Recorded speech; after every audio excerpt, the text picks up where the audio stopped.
Welcome to Truth Behind History. Today, we're diving into one of the most pivotal moments in world history, the French Revolution. This wasn't just about angry mobs storming castles or a few noble heads rolling. No, this was a radical transformation that shattered centuries-old institutions and reshaped politics, society, and even the way we think about power and rights. For over 1,000 years, France had been ruled by kings who claimed their right to power was absolute, granted by God himself. But by the late 1700s, things were starting to crack. The country was drowning in debt, the people were starving, and Enlightenment ideas were spreading, whispering dangerous thoughts about liberty and equality. In this video, we'll explore how a country ruled by divine monarchy descended into revolution, why it became so radical, and how it forever changed the course of history. We'll walk through the estate system that divided society, the economic collapse that fueled public outrage, and the radical leaders who turned France upside down. By the end, you'll understand why the French Revolution wasn't just a national crisis but a global turning point.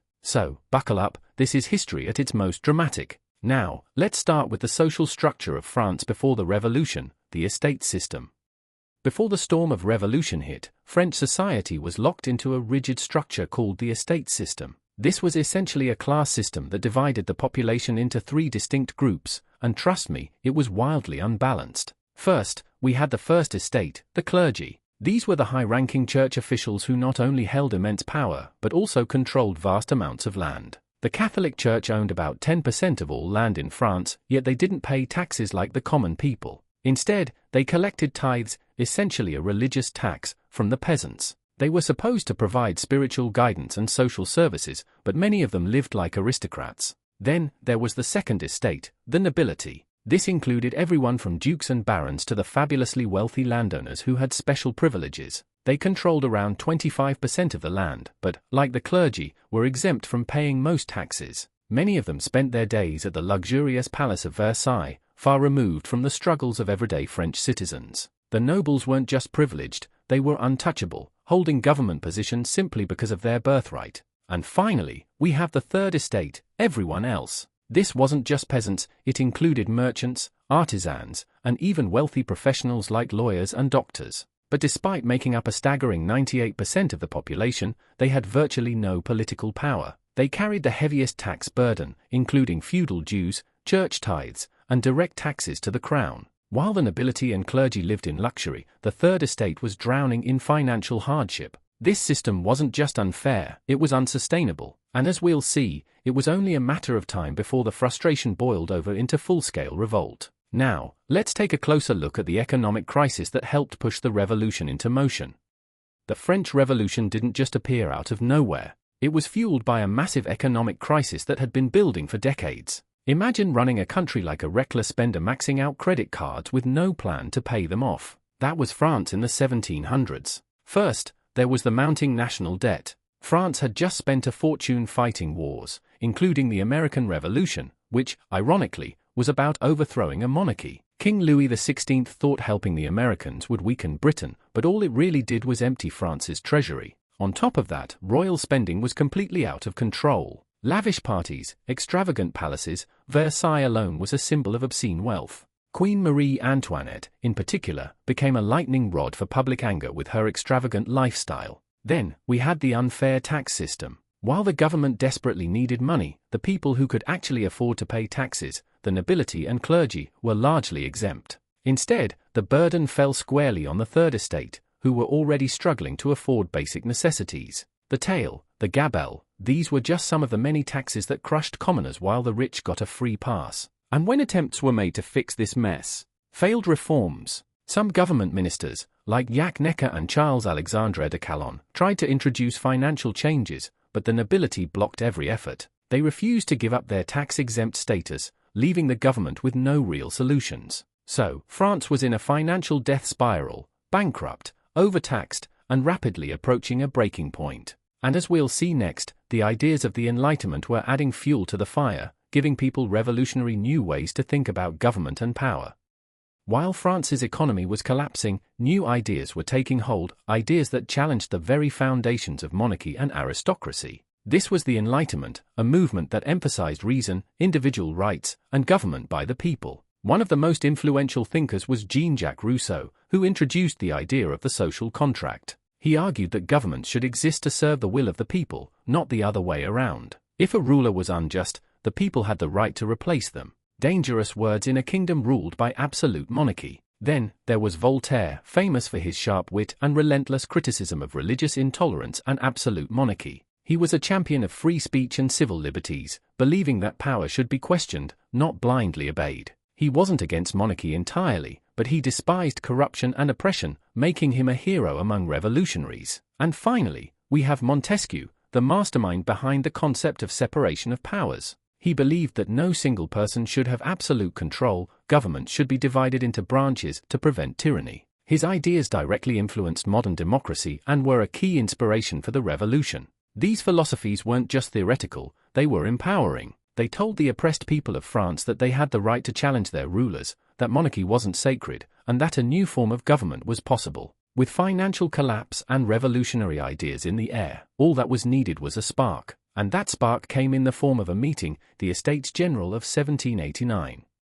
By 1789, France was on the verge of complete collapse. The government was broke, the people were starving, and King Louis XVI, desperate for a solution, was forced to do something that hadn't been done in over 175 years. He called a meeting of the Estates General. Now, what was the Estates General? Think of it as a national assembly where representatives from all three estates, the clergy, the nobility, and the commoners, came together to advise the king. But there was one big problem: the system was rigged. Each estate got one vote as a group, rather than individual votes. That meant that even though the third estate represented the overwhelming majority of the population, they could always be outvoted 2-1 by the privileged first and second estates. The nobles and clergy would vote to protect their own wealth and power, and the commoners would be left powerless again. For the third estate, this was the final straw. Frustrated by their lack of influence, they decided to take matters into their own hands. They broke away from the Estates General and declared themselves the National Assembly, vowing to draft a constitution that would give real power to the people. This was a direct challenge to royal authority, something unheard of in France. This moment marked a turning point. The commoners were no longer begging for change, they were demanding it. And when King Louis tried to shut them down, they responded with a historic act of defiance, the tennis court oath. Locked out of their usual meeting hall by royal officials, members of the National Assembly needed a new place to gather. So, they marched to a nearby indoor tennis court, yes, an actual tennis court, and took a dramatic stand. They swore an oath of unity, promising that they would not disband until a new constitution was created. This was more than just words, it was an act of open defiance against the king. They weren't just making demands, they were taking control of France's political future. This moment signified the birth of the National Assembly. For the first time, a representative body declared itself the true voice of the people, rejecting the absolute power of the monarchy. This was revolutionary in every sense of the word. Of course, King Louis XVI wasn't thrilled about this. His opposition to the oath only escalated revolutionary sentiment, making the people even more determined to fight for their rights. Tensions were rising, the king was losing his grip on power, and within weeks, revolutionaries would take their first bold, violent step by storming the Bastille. July 14, 1789, a date now celebrated as Bastille Day, but on that morning, it wasn't a celebration, it was an uprising. The Bastille was a massive medieval fortress in Paris that had come to symbolize everything the people hated about monarchy, oppression, tyranny, and injustice. It was used as a prison for political dissidents, people who had dared to question the king's authority. As fear and anger boiled over, a massive crowd of revolutionaries stormed the Bastille, demanding weapons and gunpowder to defend themselves from the king's troops. The prison's guards resisted at first, but they were quickly overwhelmed. After hours of chaos, the fortress fell to the people. To make their message crystal clear, the revolutionaries dragged the governor of the Bastille into the streets and beheaded him, displaying his head on a pike. If the king had any doubts before, this made it clear the people of France were no longer afraid. This event was more than just an attack on a building. It was the first real act of revolution. The people had taken direct action against royal authority, and there was no turning back. But while things were erupting in Paris, the revolution wasn't just confined to the capital. Soon, unrest would spread across the countryside in what became known as the Great Fear. Between July and August of 1789, panic gripped the French countryside. Rumors spread like wildfire. Word got out that nobles were plotting against the revolution, hoarding grain, and even hiring mercenaries to crush the people's uprising. This led to a wave of panic among peasants, many of whom were already starving due to food shortages. Fear turned into rage, and the countryside erupted in violent revolts. Peasants began storming the manors of nobles, burning feudal records that bound them to centuries-old obligations. These documents had dictated taxes, labor requirements, and debts. By destroying them, the peasants were erasing their oppression. This wasn't just random chaos, it was a direct attack on the feudal system. And it worked. On August 4, 1789, the National Assembly had no choice but to officially abolish feudal dues and privileges, marking the end of feudalism in France. The revolution was moving fast, and its goals were becoming clearer: end the monarchy, dismantle oppression, and create a new system based on equality. And soon, these ideals would be put into writing with the Declaration of the Rights of Man. On August 26, 1789, the National Assembly drafted a revolutionary new document, the Declaration of the Rights of Man and of the Citizen. This was France's version of a Bill of Rights, outlining the fundamental freedoms that all men, not just nobles, were entitled to. At its core were several key principles: freedom of speech, no more censorship by the king or church; equality before the law, no more special privileges for the nobility; the right to own property, wealth, and land ownership would no longer be controlled solely by the elite. This document was a huge step toward democracy, directly challenging the king's authority. It declared that sovereignty belonged to the people, not the monarchy. It was inspired by Enlightenment ideas and the American Declaration of Independence, but it had one major difference: it didn't apply to women or enslaved people. Still, the impact of this declaration was massive. It would go on to inspire future democratic movements and human rights declarations across the world, shaping the foundations of modern political thought. But for the revolution to truly succeed, more radical action was needed. And soon, the people, especially women, would make their voices heard in a way the king could no longer ignore. In October of 1789, France was still in crisis. The revolution had begun, but one major problem remained: people were starving.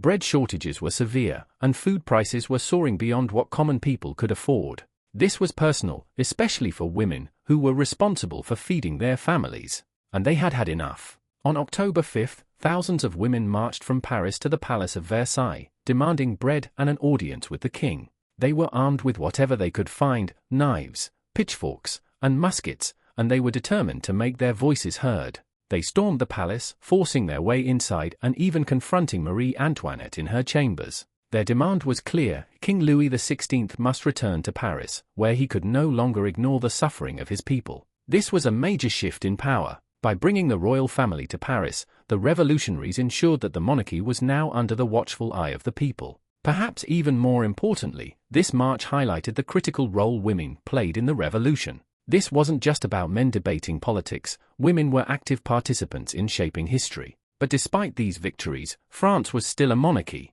That wouldn't change until the revolution reached its most dramatic and irreversible moment: the execution of King Louis XVI.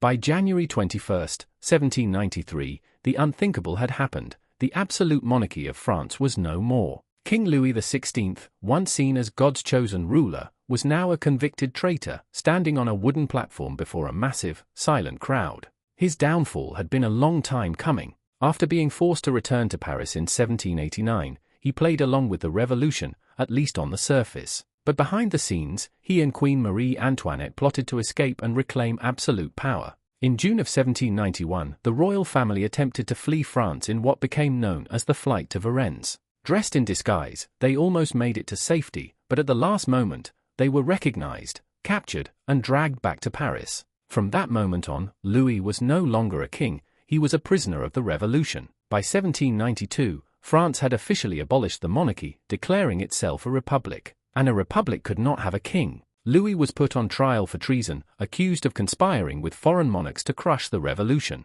The evidence against him was overwhelming, and the verdict was clear: guilty. The punishment? Death by guillotine. On that cold January morning, Louis mounted the scaffold, dressed in plain clothes. Before his execution, he attempted to speak to the crowd, declaring that he was innocent and that he died as a king who forgave his people. But as he spoke, the executioners drowned out his voice with drum rolls, ensuring the last thing he heard was the sound of revolution. With one swift drop of the blade, Louis XVI was no more. His execution shook France. For some, it was the final victory over tyranny. For others, it was a terrifying sign that the revolution had gone too far. But if they thought this was the peak of revolutionary violence, they were in for a shock, because the reign of terror was about to begin.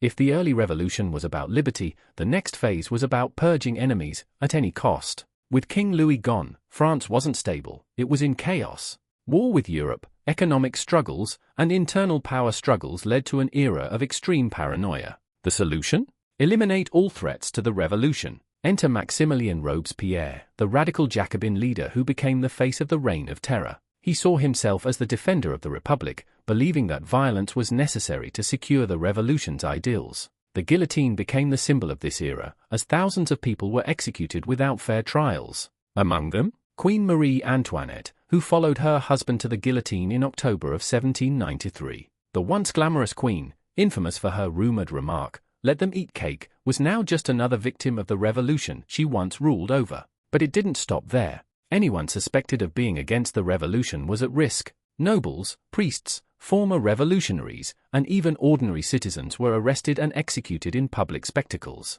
Over 16,000 people were officially guillotined, but the real death toll was likely much higher, and as the executions increased, so did opposition to Robespierre's reign of terror. By 1794, even his own allies had turned against him, fearing they might be next. In July of that year, Robespierre was arrested and executed, bringing the bloodiest phase of the revolution to an end. But even though the terror was over, the revolution wasn't done yet. A new leader was about to rise, and his name was Napoleon Bonaparte. While France was tearing itself apart internally, it also had enemies abroad.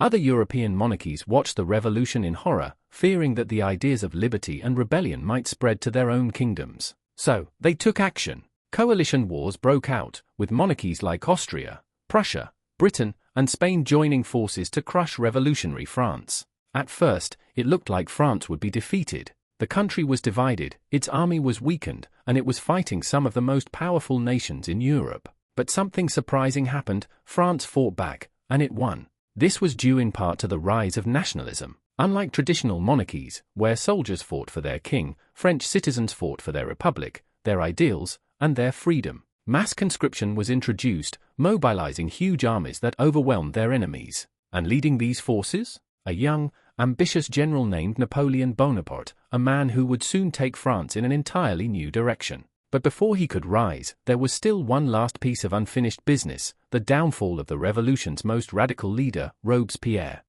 For a man who built his power by executing enemies of the revolution, Robespierre should have seen this coming. By July 27, 1794, Robespierre's rule was collapsing. The same leaders who once followed him now saw him as a tyrant. He had executed too many people, made too many enemies, and paranoia had turned against him. On that day, he was arrested by the National Convention. His desperate attempts to speak were shut down, and he was declared an outlaw. The next day, he was executed by guillotine, the very same method he had used to purge thousands of others. With his death, the Jacobin rule ended, and France took a turn toward more moderate leadership. The radical revolution was over, but the political turmoil left a power vacuum, and one man was ready to fill it: Napoleon Bonaparte.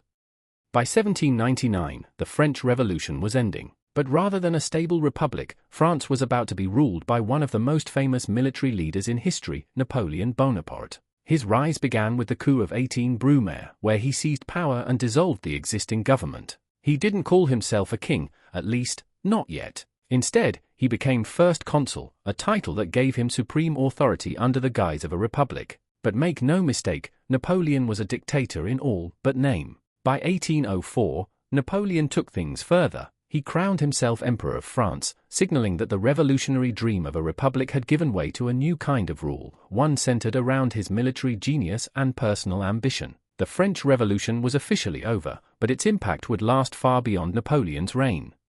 So, what did the French Revolution leave behind? First and foremost, it abolished feudalism once and for all, eliminating hereditary privileges and establishing the idea that all men are equal before the law. It also spread democratic ideals, inspiring future revolutions, including the Haitian Revolution and movements across Latin America. The Declaration of the Rights of Man influenced modern constitutions and human rights movements worldwide. Perhaps most importantly, it changed political thought forever. It proved that kings and queens weren't untouchable, that people had the power to reshape their government, and that the idea of liberty, equality, and fraternity would live on. But revolutions are never clean, and the French Revolution was no exception. It brought progress, but also chaos. It ended tyranny, but but also created new forms of dictatorship. And in the end, it left behind a question that still lingers today: was it worth the cost?